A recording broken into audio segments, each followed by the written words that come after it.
Hello guys, तो finally 2019 के बाद रेलवे की तरफ से एक फिर से गुड न्यूज देखने को मिली है। एक वैकेंसी के बारे में बात हुई है, वहां पे पोस्ट, सिलेबस, सारी चीजों के बारे में बताया गया है कि किस तरह से क्या चीजें होने वाली है। लेकिन वो वैकेंसी इतनी इंपॉर्टेंट नहीं है। वैसे ही इंजीनियरिंग वालों के लिए वैकेंसी आई है, जो बीटेक होल्डर है उनके लिए ये वैकेंसी है। लेकिन इस वैकेंसी से ज्यादा इंपॉर्टेंट वैकेंसी ये है जिसका सबसे ज्यादा क्रेज है कि वो वैकेंसी कब आने वाली है। तो जो पोस्ट की बात हो रही है 86,000, उसमें अब थोड़ा सा संशय दोबारा से प्राप्त हुआ है और उसमें ये बातें पता चल रही हैं कि ये जो टोटल 86,000 पोस्ट हैं, ये ओवरऑल एक खेमा ये बात बोल रहा है कि ये 86,000 जो पोस्ट हैं ये टोटल ग्रुप डी की पोस्ट हैं। और इस बार प्लानिंग कुछ इस तरह से हो रही है कि आईटीआई वाले और जो अप्रेंटिसशिप वाले बच्चे हैं, आईटीआई का तो चलो ठीक है, लेकिन अप्रेंटिसशिप वाले बच्चे को किसी को भी लगभग छोड़ा नहीं जाएगा। लगभग अगर ये पास भी हो जाते हैं तो इन लोगों की जॉब लगभग पक्की हो जानी है। इस बार इस तरह की चीजें सुनने को मिल रही हैं। दूसरी बात, एक बात तो ये कह रहे हैं कि भैया जो 86,000 पोस्ट हैं ओवरऑल ग्रुप डी की हैं सारी की सारी, और जो एएलपी जेई वाली पोस्ट है वो 60 से 70,000 के बीच आ रही है, जिसमें एएलपी जेई और आरपीएफ इंक्लूडेड है। सबसे ज्यादा पोस्ट जो होंगी वो एएलपी टेक्नीशियन की आप लोगों के सामने देखने को मिलने वाली है। गाइस, जिस आरपीएफ के नोटिफिकेशन की बात 2019-20 में ही हुई थी, वो नोटिफिकेशन भी आप लोगों को देखने को मिलेगा। हो सकता है कि एएलपी से पहले वो नोटिफिकेशन मिल जाए। और मैं एक इंपॉर्टेंट बात आप लोगों को ये बता दूं कि पेपर की जो बात हो रही है वो आप लोगों की जून जुलाई में हो रही है। और इससे भी ज्यादा मोस्ट इंपोर्टेंट बात यह है कि इतना स्पेशल इवेंट आ रहा है जिसके चलते आपको मार्च 2024 से पहले कुछ वैकेंसीज में ज्वाइनिंग भी करवा दी जाएगी। इस तरह की चीजें चल रही हैं। मिशन मोड में काम करने के लिए बोला गया है कि भैया इन लोगों का जो सरकार को, किसी को इस चीज से फर्क नहीं पड़ता कि आपकी तैयारी है या नहीं है। वो ये नहीं सोचेंगे कि आपको 3 महीने की तैयारी का टाइम देना है। सुनने में पूरी बात ये आई है कि फरवरी लास्ट होगा उससे आप लोगों के नोटिफिकेशन देखने को मिलेंगे। अप्रैल तक आप लोगों के नोटिफिकेशन आएंगे सारी वैकेंसीज के, जितनी भी वैकेंसीज हैं। और सबसे लास्ट में ग्रुप डी का और सबसे पहले आरपीएफ या एएलपी, इनमें से कोई नोटिफिकेशन देखने को मिलेगा। अब जो बात हुई ये वाली, आप लोगों को मैं बता दूं, जैसे ही ये वैकेंसी आएगी तो इन्होंने बोला यह है कि इसके बाद जून जुलाई में आप लोगों का पेपर कराने की पूरी पॉसिबिलिटी है।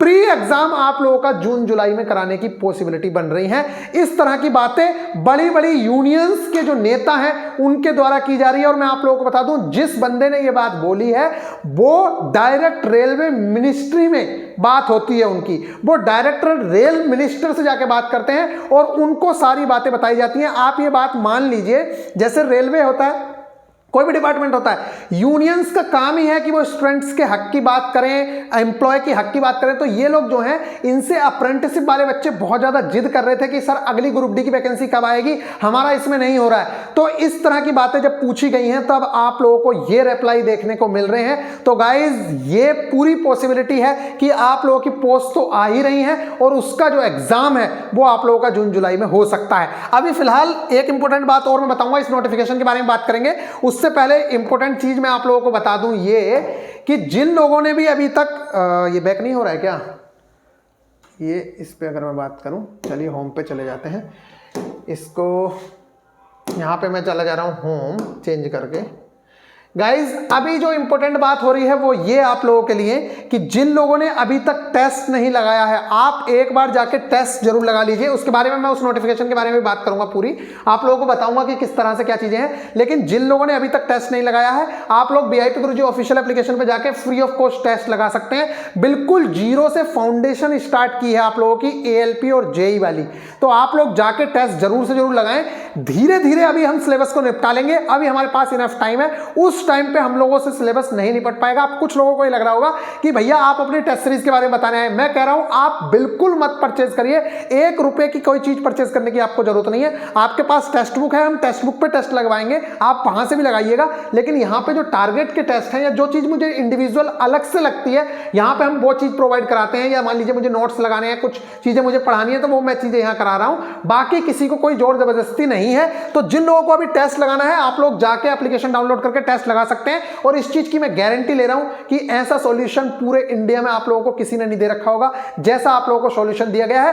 क्वेश्चंस इस तरह से फ्रेम किए जा रहे हैं कि आप लोगों की फाउंडेशन तैयार हो जाए। और अभी हम लोग सोच रहे हैं कि एनसीईआरटी के जितने एग्जाम्पलर हैं, एनसीईआरटी के जितने न्यूमेरिकल्स हैं, वो एज इट इज आपको टेस्ट सीरीज बना के प्रोवाइड करवाए जाएंगे। ना सिर्फ एनसीईआरटी बल्कि एएलपी के पुराने ग्रुप डी में जो अभी नए क्वेश्चंस आए हैं, सारी की सारी चीजें एज इट इज आप लोगों के पास पहुंचेंगी। आप लोगों ने अगर कुछ भी इन्वेस्ट किया है तो उससे 100 गुना देने की हमारी पॉसिबिलिटी बनेगी। ठीक है गाइज, अब बात करते हैं आप लोगों के नोटिफिकेशन के बारे में। जो आप लोगों का नोटिफिकेशन है, बैक स्टेज पर चले जाते हैं, ये यहां बैक स्टेज पे चल रहा है। तो गाइज जो मोस्ट इंपोर्टेंट चीज है वो आज जो ये वैकेंसी आई है इसके बारे में बात करते हैं। ये आप लोगों के सामने जो वैकेंसी है ये है आईआरएमएस की वैकेंसी। इसके बारे में बहुत दिन से बात चल रही थी, लेकिन इसमें सिलेबस भी दिया है यहाँ पे नीचे। ये बीटेक वालों के लिए ही है पूरी तरीके से। इन्होंने बताया है कि ये जो वैकेंसी है अब फिलअप होगी पूरी तरीके से यूपीएससी के थ्रू।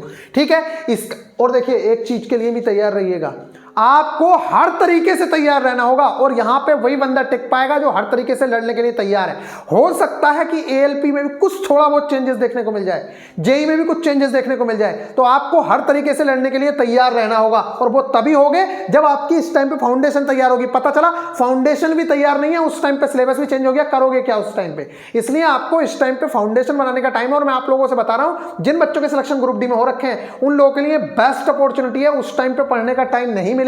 अगर इस टाइम पे फाउंडेशन बन जाएगी तो आप एएलपी भी निकाल लेंगे, जेई भी निकाल लेंगे, बाकी एग्जाम भी निकाल पाएंगे। तो ये जो है इसमें इस तरह से पेपर दिया गया है। टोटल 150 पोस्ट हैं, टोटल 150 पोस्ट ओवरऑल यहाँ पे 150 पोस्ट दी गई हैं। अब किस किस की कितनी कितनी पोस्ट हैं वो भी यहाँ पे बताया गया है, कौन सी किस चीज की, और यहाँ पे सिलेबस भी बताया गया है। तो देखिए टोटल 150 पोस्ट हैं, जिसमें यहाँ पे पूरी तरीके से इन्होंने बोला है कि किसकी कितनी पोस्ट है, एक बार देख लेते हैं। यहाँ देखिए यहां पे बोला है इन्होंने सिविल इंजीनियरिंग की 30 पोस्ट हैं, मैकेनिकल इंजीनियरिंग की 30 पोस्ट हैं, इलेक्ट्रिकल की 60 हैं, इस तरीके से अकाउंटेंसी वाली 30 पोस्ट हैं। और एक बात मैं बता दूं, आगे अगर कोई डिप्लोमा का या बीटेक का मन बना रहा है तो वो इलेक्ट्रॉनिक्स और इलेक्ट्रिकल इनकी तरफ जा सकते हैं एक बार को, क्योंकि इस टाइम पे जितने भी सेक्टर्स हैं वो इलेक्ट्रॉनिक्स की तरफ भाग रहे हैं। पूरा का पूरा रेलवे को आप देख लो, पहले जो डीजल इंजन चल रहे थे उनको रिप्लेस करके सब इलेक्ट्रिकल पे आ रहे हैं। तो हो सकता है आगे कुछ चीजें अलग हो जाएं।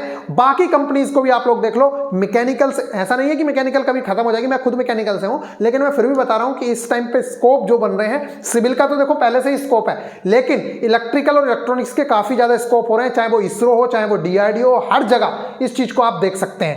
तो गाइज ये इस तरह से वैकेंसी है। अब हम बात करते हैं जो मोस्ट इंपोर्टेंट है वो है ये कि आप लोगों का सिलेबस क्या रखा गया है।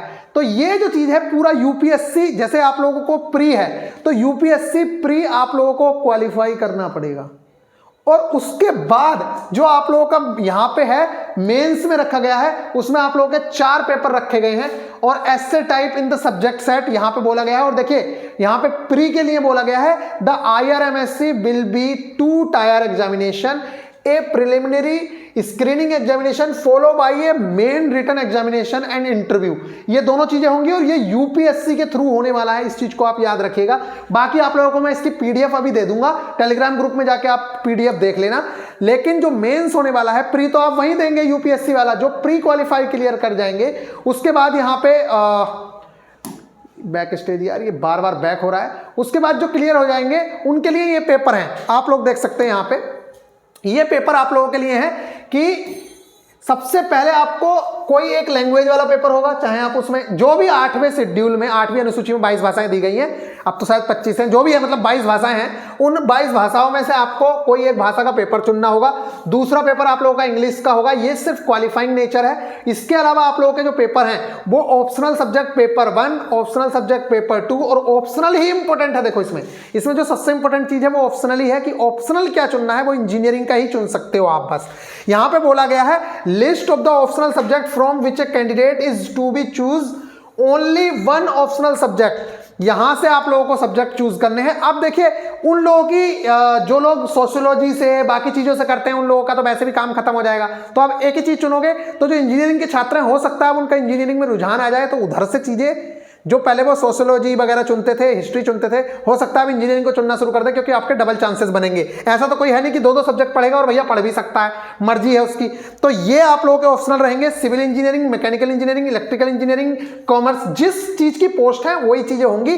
300 नंबर का पहला पेपर जो इंग्लिश वाला है, 300 नंबर का आप लोगों का दूसरा पेपर, जो देखो ये तो क्वालिफाइंग है, और इसके अलावा paper to be counted for merit, merit में जो काउंट होंगे वो 250 नंबर का ऑप्शनल आपका पहला वाला, 250 नंबर का ऑप्शनल दूसरा वाला, और 100 नंबर का आप लोगों का पर्सनालिटी टेस्ट और इंटरव्यू। इस बेस पे आप लोगों के 650 के बेस पे आप लोगों की मेरिट बनेगी। तो गाइज बस ये आप लोगों के लिए इन्फॉर्मेशन है, और मैं तो अभी भी कह रहा हूं आप लोगों से कि भैया अगर आप तैयारी कर रहे हो तो अपनी तैयारी को चाहे जहां से मन करता है वहां से तैयारी को बूस्ट दीजिए, और इस टाइम पे आप बिल्कुल भी अपने टाइम को जाया मत करिए। आपके पास इतना टाइम नहीं होगा। देखिए सरकारें किस तरह से काम करती हैं ये कोई नहीं जानता। कई बार ऐसा भी हुआ है कि 1-1, 2-2 महीने में सारे के सारे काम करा लिए गए, ज्वाइनिंग तक हो गई हैं। तो जितना कुछ नहीं पता है कि कितनी जल्दी क्या चीजें हो जाएं, लेकिन जो चीज सुनने में आ रही है वो मैं आप लोगों को बता रहा हूं बार बार कि इस तरह की वैकेंसीज देखने को मिलेंगी। 86,000 पोस्ट अगर ग्रुप डी के लिए आ जाए तो और भी बेहतरीन है कि भाई बहुत अच्छी बात है, लेकिन इस बार क्वालिफिकेशन ITI होने की पूरी पॉसिबिलिटी है, और बोला जा रहा है कि ITI वालों के लिए बहुत ज्यादा बेनिफिट होगा। 86,000 पोस्ट और ऊपर से ITI, सिर्फ ITI, तो ITI वाले तो सारे यहीं घुस जाएंगे, ये ध्यान रखना। आप लोगों को जो डिप्लोमा वाले हैं, बीटेक वाले हैं, 12th PCM वाले हैं, ALP टेक्नीशियन की कोई सीट मत छोड़ो, घुसो जितना आप घुस सकते हो।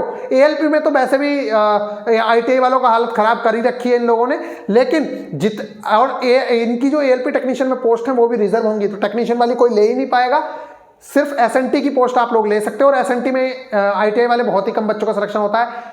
मिनिमम मैं बता रहा हूं, मैक्सिमम बता रहा हूं, 0.1% हुआ हो तो हुआ हो, क्योंकि इतने ज्यादा धुरंधर पड़े हैं जो SSC वाले हैं, बैंकिंग वाले हैं, जो BSc है, वही लोग निकाल के उसको ले जाते हैं। तो आप लोगों के लिए भी चांस बनेंगे। SNT में सुन रहे हैं कि 5 से 8 हजार के आसपास पोस्ट देखने को मिल सकती हैं। तो गाइज मिलेंगे नेक्स्ट वीडियो में, ख्याल रखिएगा, टेक केयर। और जिन लोगों ने टेस्ट नहीं लगाया भैया टेस्ट लगा लो। और बाकी आप लोगों को मैं बार बार बता रहा हूं कि ये जो चीज है ये बहुत अच्छे से स्टार्ट की जा रही है, आप लोग जाके देख सकते हैं। आप लोगों के लिए पूरी चीजें, एक एक चीज जीरो से स्टार्ट की गई है, तो आप बहुत अच्छे से टेस्ट भी लगा पाएंगे, सारी चीजें कर पाएंगे। और टेस्ट के बारे में आप लोग एक बार देखेंगे तो आपको पता चल जाएगा किस तरीके का टेस्ट है। कल हम लोग लगाएंगे फुल टेस्ट, क्योंकि कल है संडे, और स्ट्रेटजी हमारी यही रहने वाली है। देखिए ये जो 4:2:1 की स्ट्रेटेजी है, हम इसी स्ट्रेटेजी को फॉलो करने वाले हैं, और मैं पहले से भी इस चीज को फॉलो करता आ रहा हूं। हम लोग अभी हफ्ते में सिर्फ 3 ही दिन पढ़ रहे हैं, बाकी टाइम रिवीजन, टेस्ट, जो चीज पढ़ी है उन चीजों को याद करने में लगा रहे हैं, जिससे कि अभी आप लोगों की फाउंडेशन तैयार हो जाए, आप सारी की सारी चीजों को याद कर सके। बाद में आपसे याद नहीं होगा, बाद में आप बस भागा दौड़ करोगे बरसाती मेंढकों की तरह, जैसे पहले कर रहे थे। तो आप अगर चाहते हैं कि अच्छे से आप लोग सिलेक्शन ले लें तो इस टाइम पे फाउंडेशन बनाइए। ये 4 दिन या 3 दिन जो टारगेट जा रहे हैं उसके हम लगवा रहे हैं। फिर आप लोगों को वीक, देखिए मंगलवार से लेकर शुक्रवार तक तो हमारे टारगेट्स और उसके टेस्ट चल रहे हैं, और फिर आप लोग जो सैटरडे का दिन है, सैटरडे के दिन आप लोग पूरे दिन रिवीजन कर रहे हैं इन तीनों टारगेट्स का या चारों टारगेट्स का, और सैटरडे के दिन इसका टेस्ट दे रहे हैं। और फिर आप लोगों को संडे को टेस्ट देना है प्रीवियस ईयर का, और अभी आप लोगों को देखना है कि भैया मैं कहां और कितने पानी में हूं। और फिर मंडे के दिन आप लोगों को इन सारे टेस्टों को जो आप लोगों ने दिए हैं सैटरडे के दिन और संडे के दिन, इसको आप लोगों को एनालाइज करना है। बाकी जो टारगेट के टेस्ट दिए हैं वो अगले दिन आप लोगों को मिल रहा है उसका एनालिसिस करने का टाइम, उसको एनालिसिस करने का हम टाइम दे रहे हैं। तो आप लोगों का जो फाउंडेशन है पूरी तरीके से तैयार हो जाएगा, और आप लोग देखेंगे अगर आप अभी 75 में से 40 नंबर पे भी थे तो धीरे धीरे उसे खिसका के आप 60 नंबर तक, 65 नंबर तक भी लेके आओगे। तो मिलेंगे नेक्स्ट वीडियो में, ख्याल रखिएगा, टेक केयर। जो लोग भी तैयारी करना चाहते हैं आप लोग जुड़ सकते हैं जाके एक बार। मैं तो कह रहा हूं कि एक बार जो ग्रुप डी वाले बच्चे हैं उन लोगों ने रिव्यू किया था एप्लीकेशन को उस टाइम पे, तो आप लोग जरूर से जरूर देखिएगा कि आपके जो भाई हैं उन्हें कैसा कंटेंट मिला था, उन्हें क्या चीजें मिली थी। तो आप लोग जरूर से जरूर देखिएगा। मिलेंगे नेक्स्ट वीडियो में, ख्याल रखिएगा, टेक केयर।